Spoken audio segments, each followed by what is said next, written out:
आज जो हमारे यहाँ पर गेस्ट है अभी पीछे बैक स्टेज में, उनको आपने YouTube पे आज से पहले कभी नहीं देखा होगा, लेकिन उनकी जो नॉलेज है और अंडरस्टैंडिंग है वैदिक स्क्रिप्चर्स की, वो बहुत ही कमाल की है। Please give an energetic and warm welcome to the one and only Swami Prakashananda जी।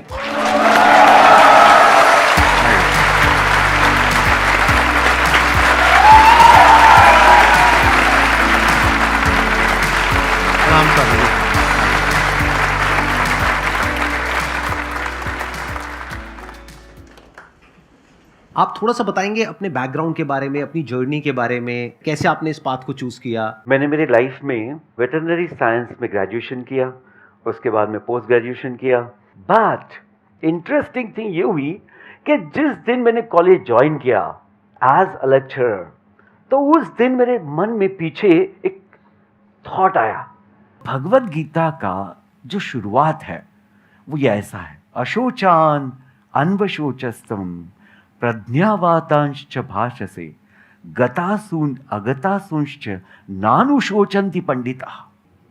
उसमें दिखा है कि अर्जुन को भगवान कह रहे हैं कि जो भी समझदार व्यक्ति है, जो भी ज्ञानी व्यक्ति है, वो रोता नहीं, वो परेशान नहीं होता, और जो आने ही वाला नहीं, भी अभी तक आया ही नहीं, फ्यूचर जो बिल्कुल अनजान है, उसके बारे में सोच के चिंता नहीं करता।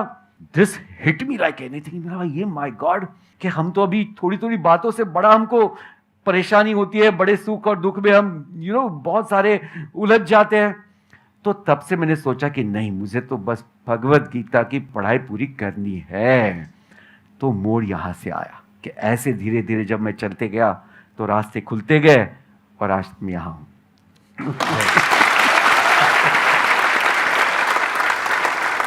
तो अब आपके मन में जो भी क्वेश्चंस हैं, जिस भी तरह के हैं, आप प्लीज इनसे पूछ सकते हैं। मेरे को बस एक चीज़ जाननी है कि मन की सात्विकता से ऊपर कैसे जाया जाए।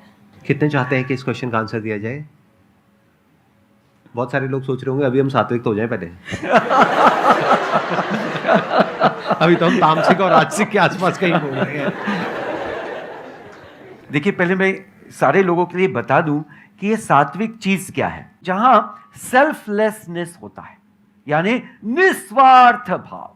देखो, आपको यहां कोई पैसे नहीं है और सबको खुशी बांट रहे हैं, हाँ या ना?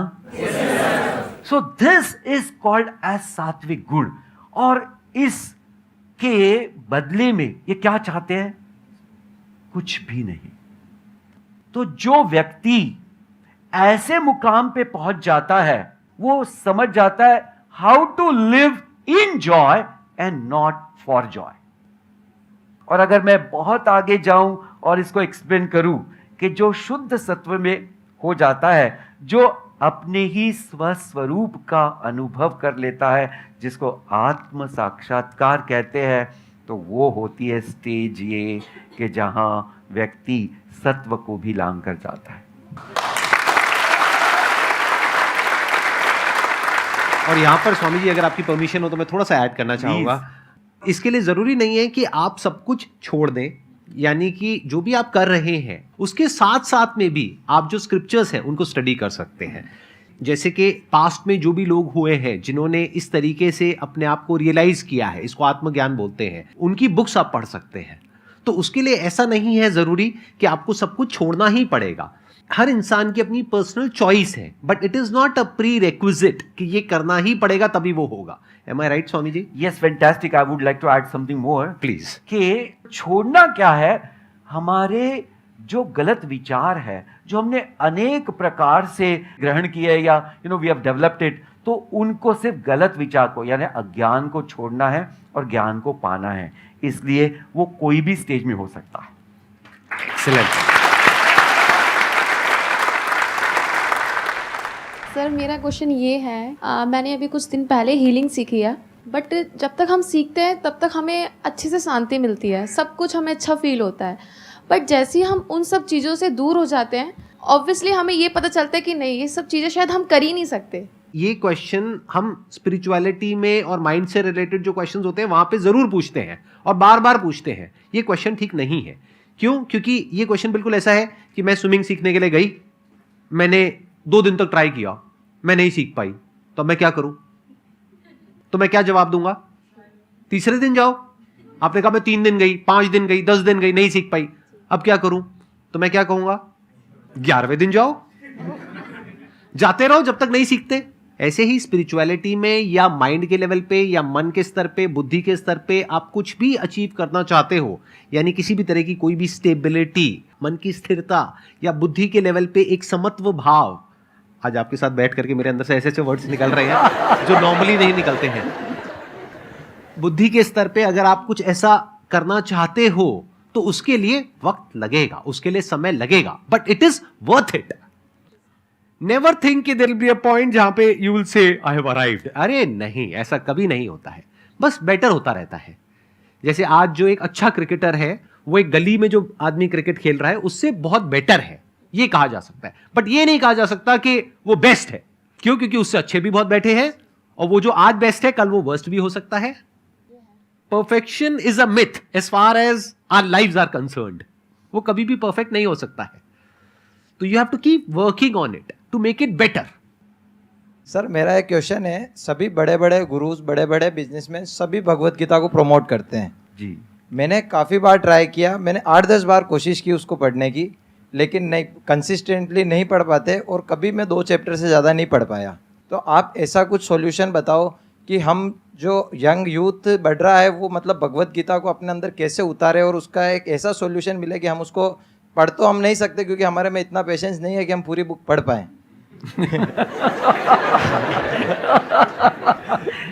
ये कह रहे हैं कि मैं पानी में नहीं उतर सकता लेकिन मुझे स्विमिंग सीखनी है। इसका जवाब भगवान ने दिया है भगवत गीता में।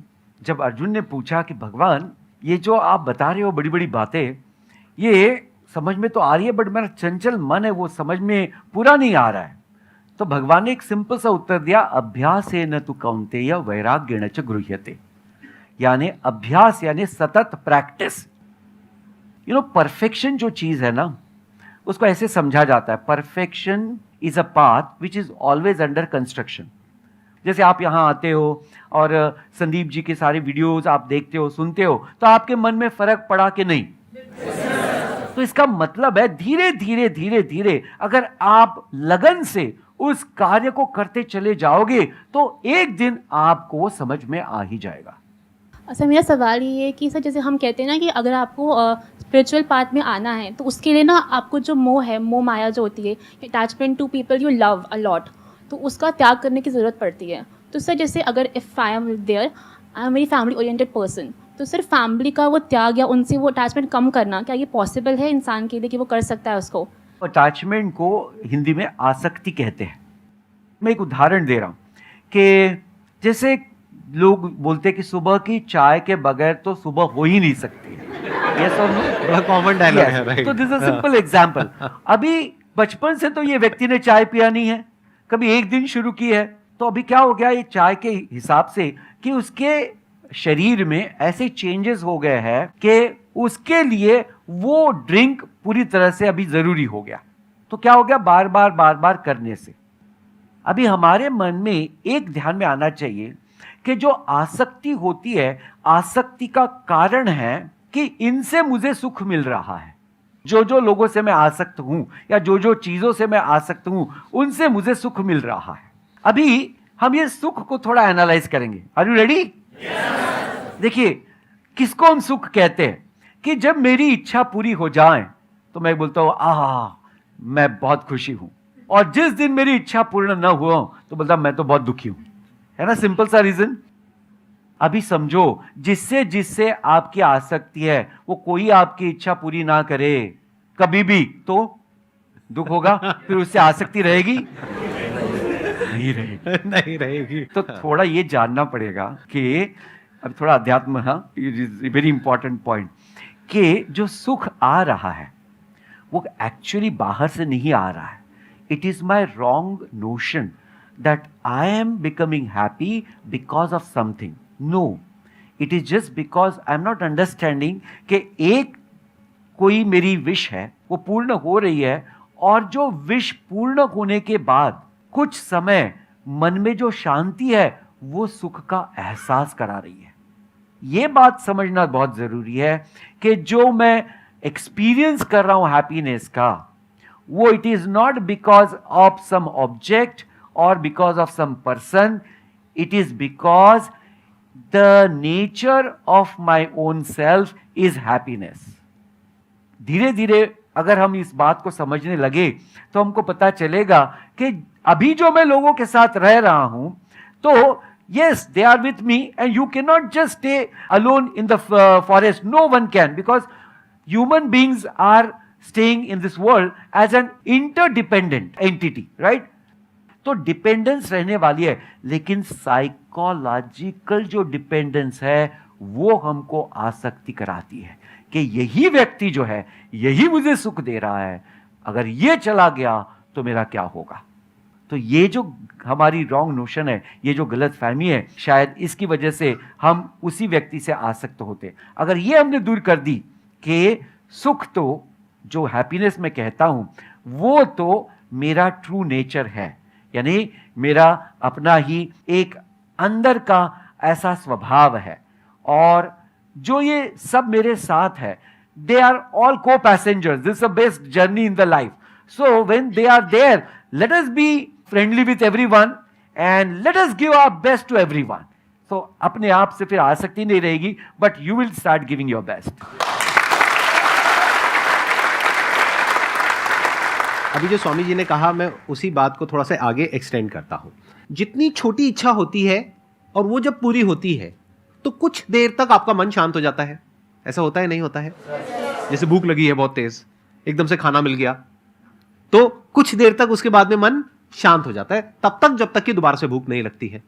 लेकिन अगर इच्छा कोई बहुत बड़ी है, मान लो कि मेरे को ये एग्जामिनेशन को क्रैक करना है जिसमें आपको 4 साल लगे और आपने बहुत मेहनत करी और उसके बाद में आपने उसको क्रैक कर लिया, तो कितने दिन तक खुशी रहती है? मे बी कुछ दिनों तक, कुछ हफ्तों तक, या कुछ महीनों तक. इसी के साथ में और क्या होता है कि फिर एक के बाद एक हमारे अंदर और इच्छाएं पैदा होने लग जाती है. उस इच्छा के पूरे होने से आपका मन शांत तभी तक रहेगा जब तक दूसरी इच्छा पैदा ना हो. जैसी दूसरी इच्छा पैदा हो गई तो उससे जो खुशी मिल रही थी या जो मन शांत था वो खत्म हो जाएगा. जैसे फॉर एग्जांपल, आपने एक कॉलेज में से डिग्री ले ली, आपकी एक इच्छा पूरी हो गई, मानो कुछ दिनों तक आप बहुत खुश हो, फिर एक कंपनी में चले गए और आप जिस कंपनी में गए वहां पे जो बॉस है वो आपको खच्चरों की तरह ट्रीट कर रहा है. अब आप कह रहे हो मैंने इतनी मेहनत करी, बचपन से मुझे ये सपना दिखाया गया इसके लिए और ये काम भी करना मुझे पसंद नहीं है, वो काम नहीं दे रहे जो मैं चाहती थी, इच्छा थी मेरी, ये तो वो काम दे रहे हैं जो मेरी बिल्कुल भी इच्छा नहीं है करने की. तो अब वो खुशी कहां गई जो आपको मिली थी 4-5 साल की या 10 साल की मेहनत के बाद में? खत्म. वापस से हमारी जिंदगी में दुख आ गया है. कब तक? जब तक कि या तो वो बॉस चेंज नहीं होता है या आप कंपनी चेंज नहीं कर लेते हो और वैसा नहीं हो जाता जैसा आप चाहते हो. वैसे इंसान से आपकी शादी नहीं हो जाती है जैसा आप चाहते हो. कैसा इंसान चाहते हो? परफेक्ट इंसान, जो है ही नहीं कहीं पर, जो इस ग्रह पे है ही नहीं, कहीं बाहर से लाना पड़ेगा जा करके. इच्छाओं का जो नेचर है वो नेचर ही ऐसा है कि वो पूरी हो ही नहीं सकती. तो जब ये बात आपको समझ आ जाती है बारीकी से, ये जो बात मैंने कही है, अगर समझ आनी होगी तो अभी आ जाएगी, नहीं समझ आनी होगी तो कभी नहीं आएगी. Excess of anything is bad, moderation is not bad. मतलब अगर प्यास है तो पानी को छोड़ना नहीं है, ना ज्यादा पानी पीना है. पानी छोड़ दोगे तो मर जाओगे, ज्यादा पानी पियोगे तो भी मर जाओगे. तो क्या करो, जितनी प्यास है उतना पानी पियो. तो इच्छाएं कितनी होनी चाहिए? जितनी हमारी जरूरत है. तो हमेशा लाइफ में अगर सिंपल एक आपको फॉर्मूला दूं जिसको आपको पकड़ करके रखना है, लाइफ में हमेशा याद रखना है, और जैसे जैसे टाइम आगे बढ़ रहा है, हो क्या रहा है, हम वेस्ट से इन्फ्लुएंस हो रहे हैं, जो कैपिटलिस्ट कल्चर है उससे इन्फ्लुएंस हो रहे हैं. मतलब हम क्या कर रहे हैं? खर्चा कर रहे हैं, उसके लिए हम लोन ले रहे हैं. तो अगर मेरी लाइफ की फिलॉसफी देखी जाए वो बड़ी सिंपल है कि जितना भी आपका खर्चा है वो आपकी कमाई से बहुत कम होना चाहिए, तब आप सुखी रह सकते हो. अगर ये बात आपको अच्छे से समझ आ पा रही है तो आप अपनी इच्छाओं को खुद डिफाइन कर सकते हो. अभी आपकी इच्छाएं कौन डिफाइन कर रहा है? मार्केटिंग की एक पूरी की पूरी दुनिया है. आपको लगता है आपके डिजायर है, अरे नहीं, आपको बेचा जा रहा है, आपको पता ही नहीं है. आपकी इच्छाएं आपकी खुद की कहां है? या तो आपके मां बाप की है, या सोसाइटी की है, या ये मार्केटिंग की जो पूरी की पूरी दुनिया है उनकी है. तो आप कहो कि मैं बेवकूफ नहीं बनूंगा या बेवकूफ नहीं बनूंगी, मैं अपनी इच्छाएं खुद डिफाइन करूंगी. किसके अकॉर्डिंग? जो मेरे रिसोर्सेज है, जो मेरी कंडीशंस है उसके अकॉर्डिंग, किसी और के अकॉर्डिंग नहीं कि वो इंस्टाग्राम पे मेरी फ्रेंड है, वो ये कर रही है, वो कर रही है, तो मुझे भी वही करना है। अरे नहीं, हम भेड़ बकरी नहीं है कि हम पीछे पीछे चलते चले जाए पूरी दुनिया के। इंसान है मतलब कि हम अपनी बुद्धि का प्रयोग कर सकते हैं। तो अपनी इच्छाएं खुद डिफाइन करो। जितनी कम इच्छाएं उतना हैप्पीनेस ज्यादा। Swami ji, thank you so much for coming, thank you so much for taking out time. It means a lot to me and to everybody. मेरे को तो पर्सनली बहुत अच्छा लगा आपसे मिल करके, आपकी जो एनर्जी है, आपका जो ऑरा है, उसको फील करके। आई एम श्योर आप लोगों को भी अच्छा लगा होगा। यस और no? Thank you so much.